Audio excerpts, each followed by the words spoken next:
کسی بھی گاؤں کی خاصیت ہے کہ وہاں مٹی کے گھر بنے ہوں، گلیاں تنگ ہوں اور ڈرینیج کا تصور نہ ہو، بجلی اور ٹوائلٹ نام کی چیز موجود نہ ہو۔ مگر یہ سب باتیں اس گاؤں میں فٹ نہیں ہوتی، کیونکہ یہ پاکستان کے دیگر گاؤں سے مختلف ہے اور یہاں کے لوگ اپنے گاؤں کو اپنے گھر کی طرح صاف ستھرا رکھتے ہیں۔ تو یہ ہے ٹنڈو سمرو۔ آج اس گاؤں کی خاص باتیں جانتے ہیں۔ Security system.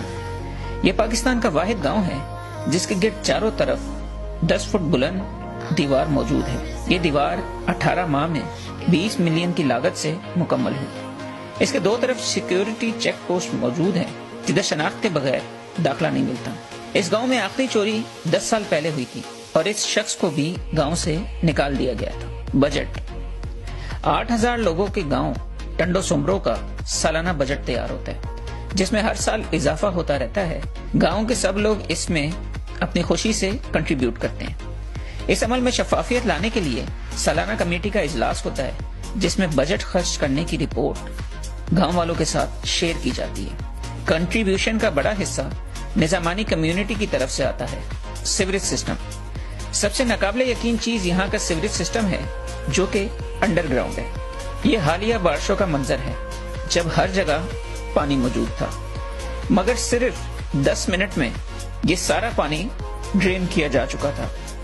یہ سیوریج سسٹم یقیناً مثالی ہے اور وہ لوگ بھی جو اس کو سپروائز کرتے ہیں۔ گورننس ماڈل 8000 کی آبادی کے لیے مختلف کمیٹیاں موجود ہیں جو کہ لوگوں کو سہولیات دینے کے لیے کام کرتی ہیں۔ یہاں الیکٹرک پولز کو ووڈن باکسز سے کور کیا گیا ہے جبکہ گلیوں میں ڈسٹ بن رکھے گئے ہیں۔ سڑکیں یہاں کی پکی ہیں، کچرا کہیں نظر نہیں آئے گا کیونکہ ہر رہائشی کو پابند کیا جاتا ہے کہ وہ کچرا ڈسٹ بن میں ہی ڈالے۔ کنڈا پالیسی کی بھی یہاں اجازت نہیں ہے۔ بجلی چوری پر پکڑے جانے کی صورت میں 6 ماہ کی بجلی کی محرومی اور 25,000 جرمانہ ہے، جبکہ 100% بجلی کے بلز کی ریکوری یہاں سے ہوتی ہے۔